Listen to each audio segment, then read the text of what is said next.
Good morning class, let's try chemistry. अब हमारी एक नेक्स्ट वीडियो है हमारे क्रैश कोर्स में, हमारे शॉर्ट रिवीजन में। ठीक है, जो हम स्टार्ट करने जा रहे हैं केमिकल काइनेटिक्स। ठीक है, पता है क्या होता है, जिसमें रेट ऑफ रिएक्शन को हम फाइंड करते हैं, किसी भी रिएक्शन के रेट को हम डिटरमाइन कर सकते हैं, उसे हम बोलते हैं केमिकल काइनेटिक्स। ठीक है, चलिए सपोज कीजिए कोई रिएक्शन हमें गिवन है।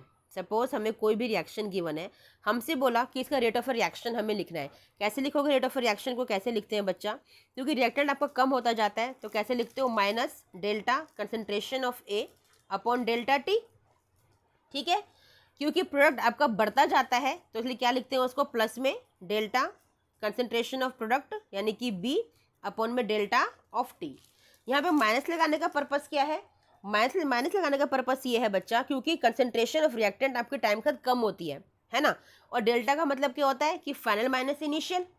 तो जब शुरू में तो सपोज आपकी 5 कंसंट्रेशन थी रिएक्टेंट की, बाद में बच गया वो 3, तो आपको 3 - 5 करना पड़ेगा ना, तो आंसर क्या आ गया, -2।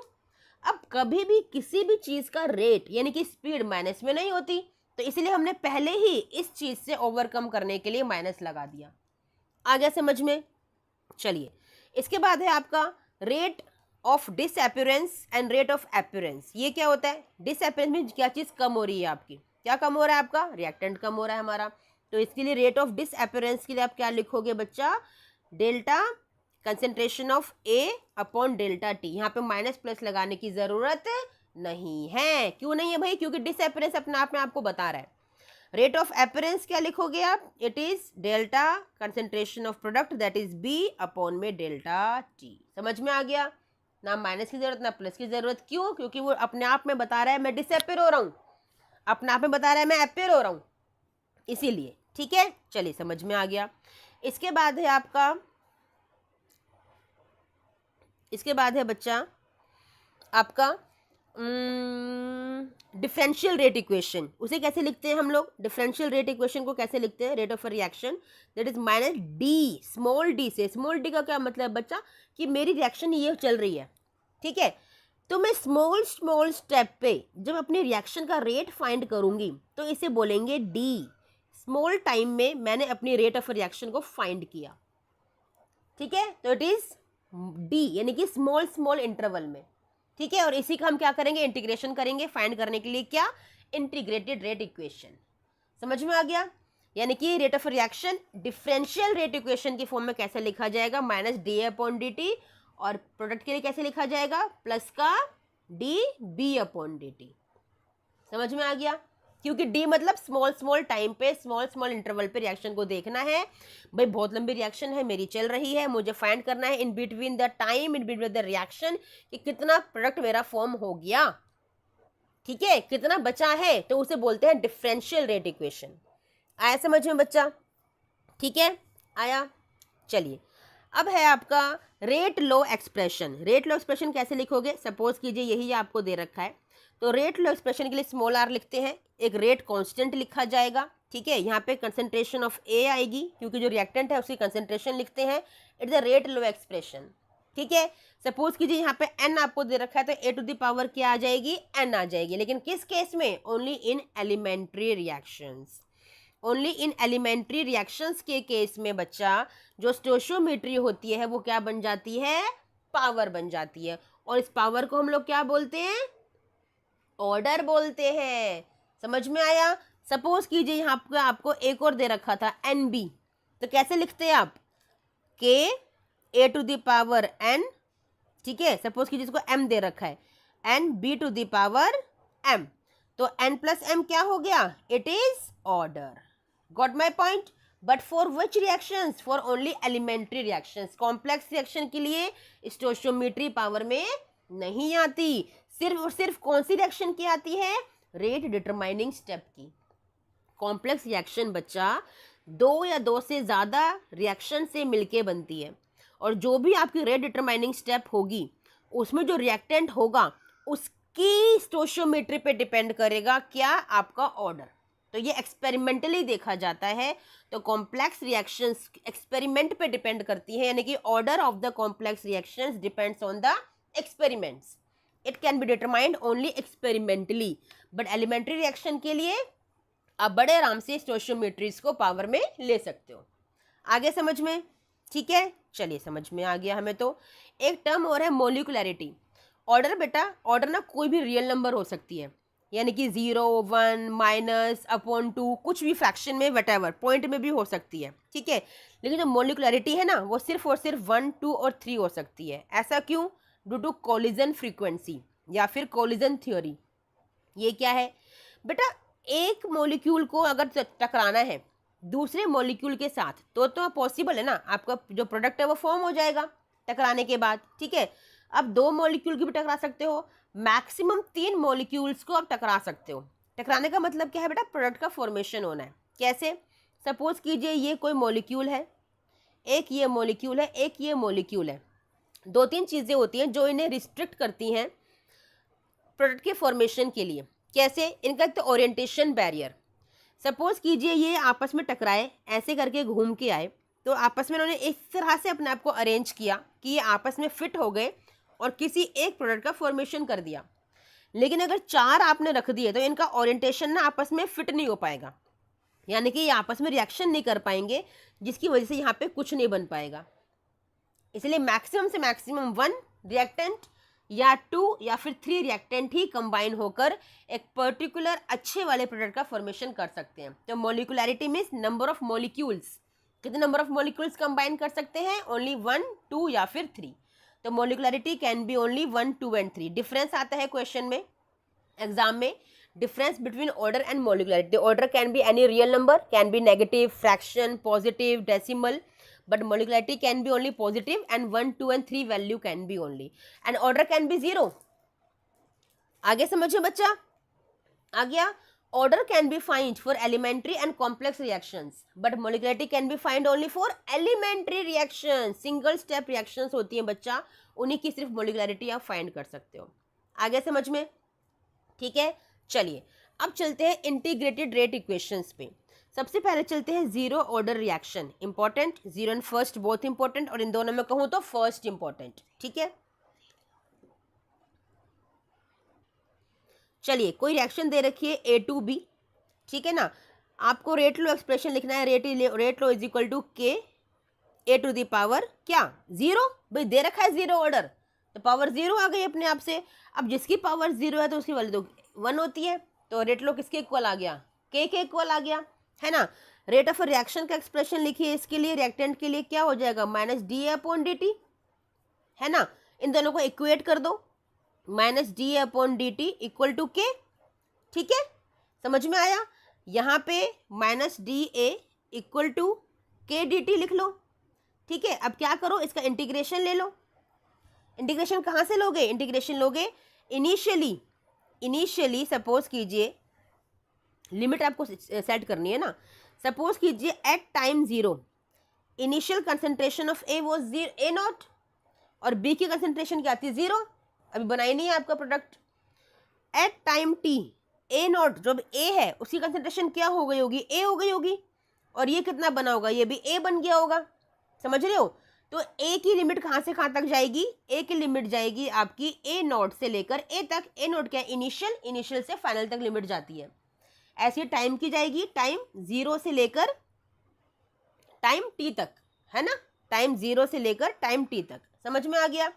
अब इस इंटीग्रेशन को हमें सॉल्व करना है बच्चा। आपको आता है, आपने मैथ्स में किया है इंटीग्रेशन, ठीक है। dA की वैल्यू क्या होती है? Only A। जब dA का इंटीग्रेशन लोगे तो A हो जाएगा।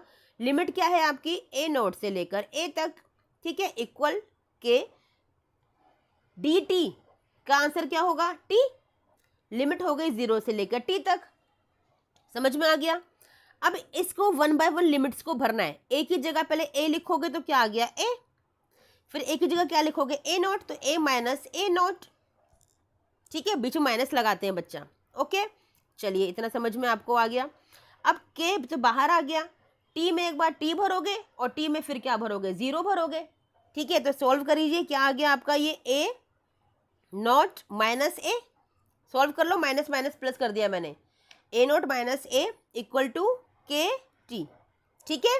या फिर ऐसे करो ना, कंफ्यूज मत करो अपने आप को, इस माइनस को यहाँ पे ले जाओ और यहाँ पे A माइनस A0 ही रखो, ठीक है। अब देखो दिक्कत नहीं है, ठीक है।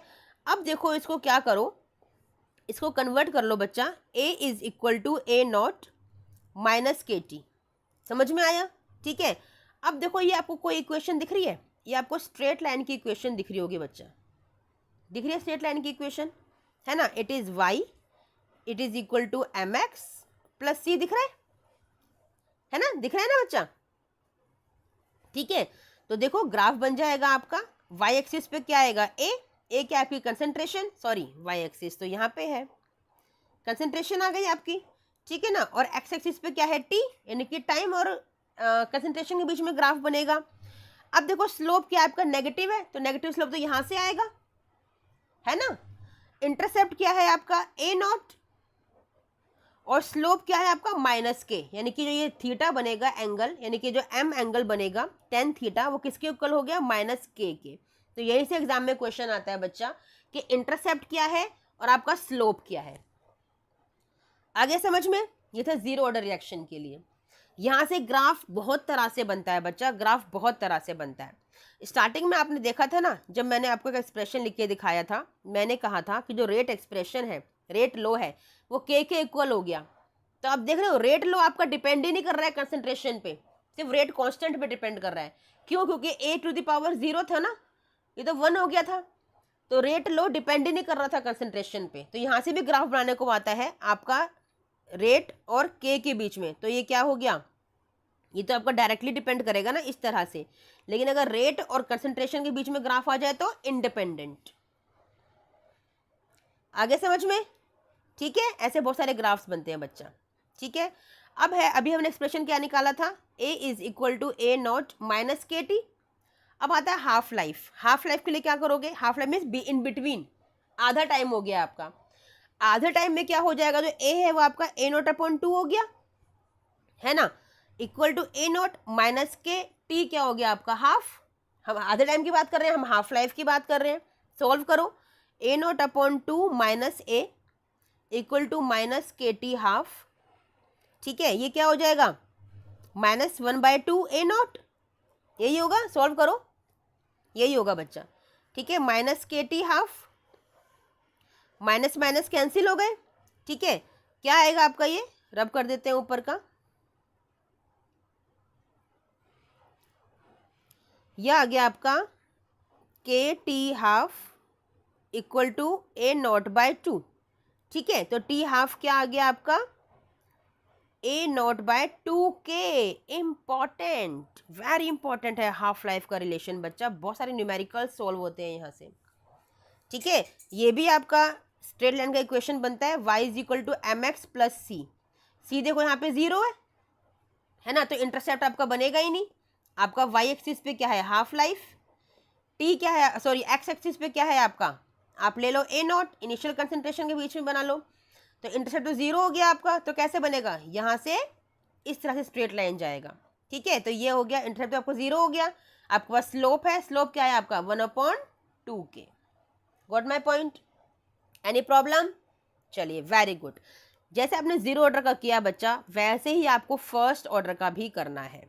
कुछ नहीं है, हलवा है, बस इजी है, प्रैक्टिस करोगे सब हो जाता है। ठीक है, चलिए फर्स्ट ऑर्डर के लिए कर लेते हैं। ए टू बी को रिएक्शन आपको दे रखी है। ठीक है, इसके लिए रेट लो एक्सप्रेशन लिख लीजिए फर्स्ट ऑर्डर के लिए, के ए टू द पावर 1, भी फर्स्ट ऑर्डर है ना, ए टू द पावर 1। ठीक है, और रेट ऑफ रिएक्शन का एक्सप्रेशन क्या आएगा, that is minus D A upon D T. Equate कर दीजिए, minus D upon D T is equal to K A, power 1 को हटा देते हैं। ठीक है, इंटीग्रेशन ले लीजिए इसका, पहले डी टी को वहाँ पे ले जाओ और ए को इधर ले लो, है ना, ऐसे करेंगे ना, क्यों बच्चा, minus D A upon A equal to K D T, है ना, आसान है ना बच्चा। ठीक है, अब ले लीजिए इंटीग्रेशन, इंटीग्रेट कर लो। ठीक है, क्या होगा, देखो जब इस तरह से लॉग, जब ये ऐसा एक्सप्रेशन आता है ना इंटीग्रेशन में, इसका आंसर क्या होता है, log a, it is natural log a. ठीक है, लिमिट कहाँ से होगी, लिमिट वही वाली जाएगी आपकी ए नॉट टू ए। ठीक है, ऐसे ये के बाहर आ जाएगा, यहाँ पे हो गया आपका इंटीग्रेशन हो गया इसका टी, लिमिट हो गई 0 to t। ठीक है, लिमिट वही पहले वाली है। अब देखो जब भरोगे इसको तो माइनस को बाहर रखो, लॉन ए में पहले ए भरोगे तो लॉन ए हो गया, माइनस फिर क्या भरोगे, लॉन ए नॉट भरोगे, ठीक है, के ऐसे ही पहले टी भरोगे, टी में, और फिर क्या भरोगे, जीरो भरोगे, ठीक है, समझ में आ गया। ये अपने हाथों से जब तक नहीं करोगे ना बच्चा तब तक पता नहीं चलता, ठीक है ना, करके देख लेना। चलो अब माइनस को फिर से वहीं पे ले जाओ, ये हो गया ln A minus ln A not equal to minus के टी, यही हो गया है ना, हो गया ना बच्चा। चलिए अब देखो ln A equal to ln A not minus के टी, दिख रहा है, ठीक है। अब देखो फिर से ये y is equal to m x plus c का ग्राफ बन जाएगा, स्ट्रेट लाइन इक्वेशन का बना दो। y एक्सिस पे क्या है, लॉन ए, x एक्सिस पे क्या है आपका टाइम, ठीक है ना, नेगेटिव स्लोप है तो ऐसा ग्राफ जाएगा। इंटरसेप्ट क्या है आपका, ये रहा, क्या है ये, लॉन ए नॉट, और स्लोप क्या बनेगा m, that is equal to minus K, ये वाला। आगे समझो बच्चा, ठीक है। चलिए इसको और एक्सटेंड कर सकते हैं हम आगे। अब इस नेचुरल लॉग को हटा देते हैं, क्या लगाएं, लॉग विद बेस 10, क्या करना पड़ेगा उसके लिए, 2.303 से मल्टीप्लाई करना पड़ेगा, ठीक है, 2.303 लॉग विद बेस 10a। अब मैं हर जगह बेस 10 नहीं लिखूंगी, अंडरस्टूड है आपका। 2.303 लॉग ए नॉट माइनस के टी, ठीक है। अब सारे टर्म्स को डिवाइड कर दो 2.303 से, ठीक है, ये आ जाएगा log A equal to log A not minus के टी अपॉन 2.303, यही आ गया, ठीक है, समझ में आया। अब देखो फिर से इक्वेशन दिख रही है आपको बनती हुई, y is equal to m x plus c. बेटा ग्राफ ना डिफरेंट स्टेप से आता है तो आपको समझ में आना चाहिए। अगर ये डेरिवेशन आपको आती है ना, आप कोई भी ग्राफ बना सकते हो, आपको ग्राफ में प्रॉब्लम होगी नहीं।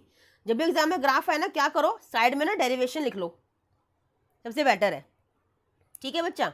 चलिए अब ग्राफ बना के देखो इसका, y एक्सिस पे क्या है, लॉग ए, x एक्सिस पे क्या है आपका टाइम, ठीक है, नेगेटिव स्लोप है, फिर से इंटरसेप्ट क्या है आपका, लॉग ए नॉट, और ये क्या है आपका स्लोप, इट इज माइनस के अपॉन 2.303। आगे समझ में, ठीक है। इसी रिलेशन से हाफ लाइफ भी निकाल लो बच्चा, इसी को हाफ लाइफ में लिख लो, कैसे, ये हो गया log A not upon 2, A not upon 2 हो गया, ठीक है, ये हो गया लॉग ए नॉट माइनस के अपॉन 2.303, टी क्या हो जाएगा, टी हाफ हो जाएगा, ठीक है ना, समझ में आ गया, ठीक है। अब देखो एक साथ ले आओ फिर से इसको, log a not upon 2 minus log a not equal to minus के टी हाफ अपॉन 2.303, ठीक है। जब log में ऐसे माइनस में वैल्यूज होती है ना तो वो अपॉन में चली जाती हैं बेटा, क्या हो जाएगा, log a not upon 2 upon a not, ठीक है।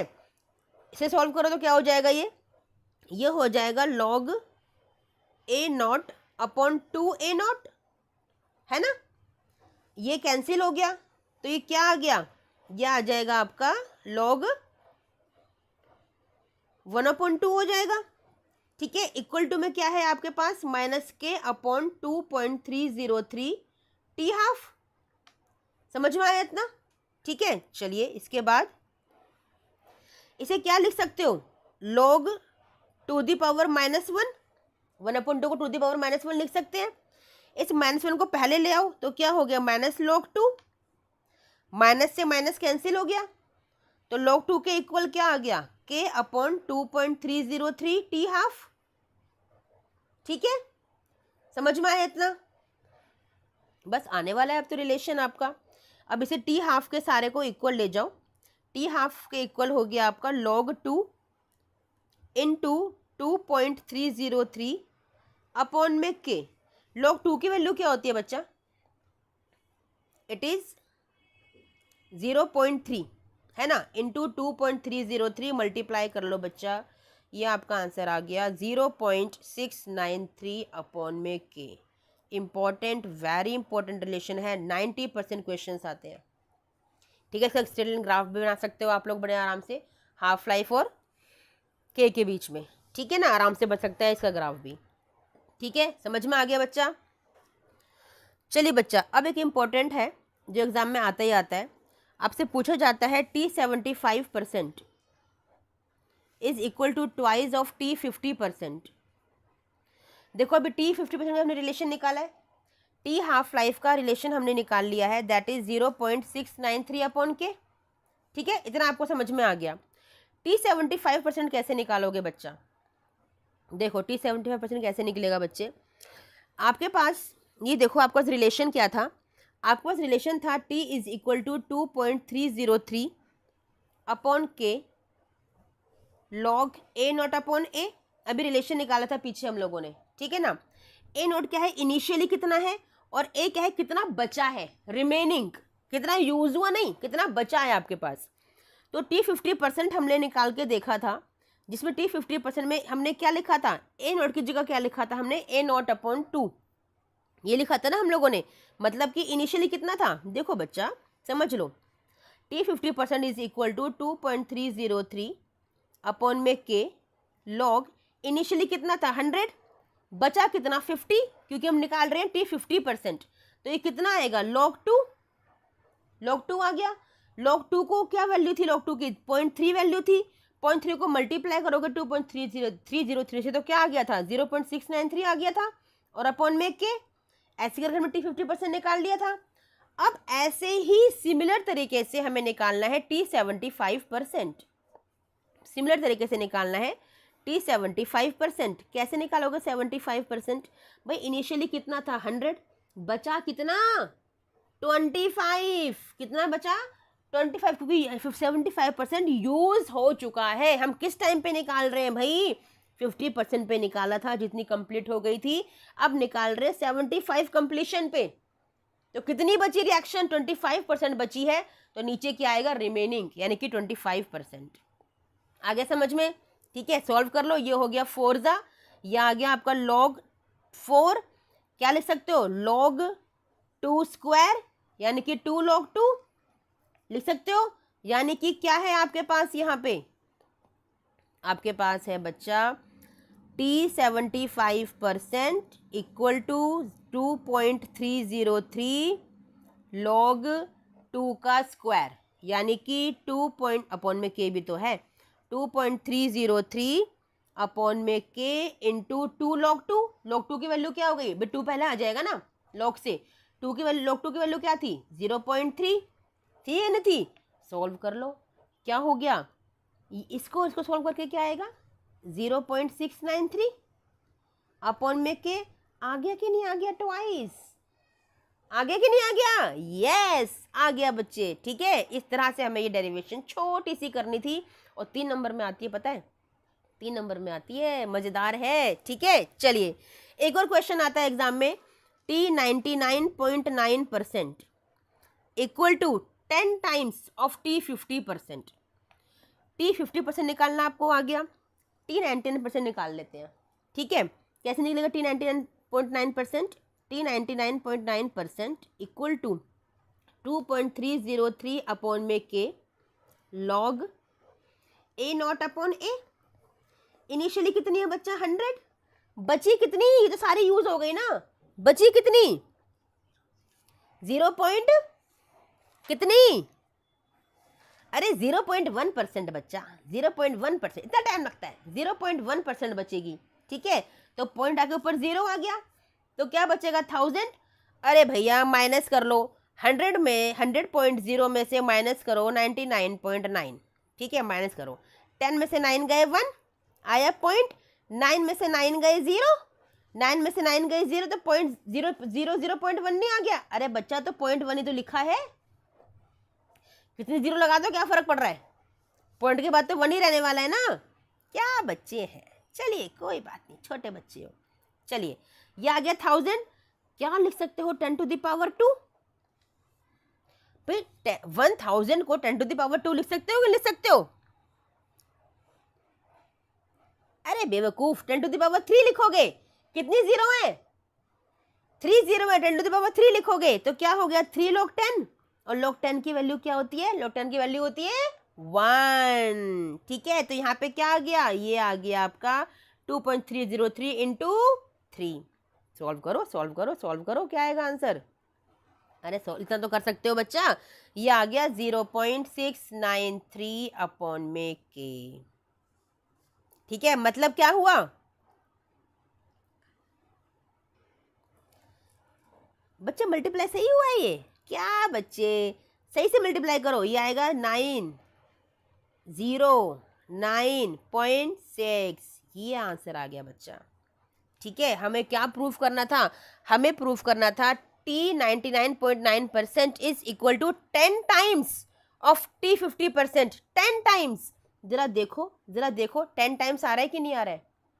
हमारे पास था 0.693 अपॉन के, किसके लिए? 50% के लिए। आप खाली 0.69 को लेके चलो ना, 0.69 को लेके चलो, ये आपका 6.9 है, तो हो गया ना 10 टाइम्स। 10 टाइम्स हुआ कि नहीं हुआ? ये आ गया T 99.9% equal to 10 times of T 50%। आ गया नहीं आ गया? 10 टाइम्स है ये। ओके, चलिए बच्चे, last 2 topic. Pseudo first order reaction कौन सी होती है भाई? दिखने में लगती है पता नहीं कौन से ऑर्डर के रिएक्शन है, बट निकलती कौन सी है? फर्स्ट ऑर्डर रिएक्शन निकलती है। ठीक है ना, मतलब लगता है कि आपको कोई और ऑर्डर हो सकता है, बट निकलती फर्स्ट ऑर्डर रिएक्शन है। उन्हें बोलते हैं सूडो, मतलब फॉल्स, है ना, सूडो फर्स्ट ऑर्डर रिएक्शंस। चलिए, एग्जाम्पल हैं 2 फेमस जो एग्जाम में आते हैं आपके, that is inversion of cane sugar, है ना, इन्वर्जन ऑफ केन शुगर, और आपका एस्टेरिफिकेशन यानी कि फॉर्मेशन ऑफ एस्टर्स। ठीक है ना, ये इंपॉर्टेंट रिएक्शंस हैं आपकी दोनों के दोनों, जिनमें दोनों में वाटर आप डालते हो। दोनों रिएक्शन में वाटर यूज होता है, क्योंकि वाटर एक्स्ट्रा अमाउंट में डाला जाता है हमेशा, तो उसे कांस्टेंट ले लिया जाता है, और जो कांस्टेंट होता है उसे उसका हम रेट कांस्टेंट फाइंड नहीं कर सकते। दैट्स वाई ऑर्डर क्या आ जाता है आपका 1। समझ में आ गया? ठीक है, अब है आपका आरएनएस इक्वेशन। सिंपल एक्सप्रेशन बता रही हूँ, डेरिवेशन नहीं बताऊंगी। आरएनएस एक्सप्रेशन क्या होता है आपका? K is equal to A to the power minus EA upon RT। एक आपके पास ये वाला एक्सप्रेशन है। ठीक है, एक एक्सप्रेशन है आपका नेचुरल लॉग के फॉर्म में, log with base E K is equal to log with base E A। यहाँ पे हम नेचुरल लॉग लेते हैं सबका। ठीक है, माइनस EA अपॉन RT, क्योंकि नेचुरल लॉग से ये E कट जाता है, तो इसलिए माइनस EA अपॉन RT आ जाता है। ठीक है, इसको जब मल्टीप्लाई करते हैं 2.303 से, फिर डिवाइड करते हैं, तो आपके पास रिलेशन आता है लॉग विद बेस 10 की फॉर्म में। Log K is equal to log A minus EA, बस यहाँ पे 2.303 मल्टीप्लाई हो जाएगा, तो लर्न करना भी इजी है। 2.303 RT। ठीक है, ये था लॉग विद बेस 10 की फॉर्म में। एक और है इसका एक्सप्रेशन जो न्यूमेरिकल्स में बहुत यूज होता है, दैट इज K1 K2 की फॉर्म में है, T1 T2 की फॉर्म में है, that is log K2 upon K1 is equal to EA upon 2.303 R 1 upon T1 minus 1 upon T2। मैंने डेरिवेशंस करवा रखे हैं इसकी आपको अपनी वीडियोस में, तो चाहो तो वहां से आप देख सकते हो। ठीक है, चलिए, चैप्टर इज एंड। चलिए मिलते हैं नेक्स्ट वीडियो में। टिल देन थैंक यू बच्चा, बाय बाय।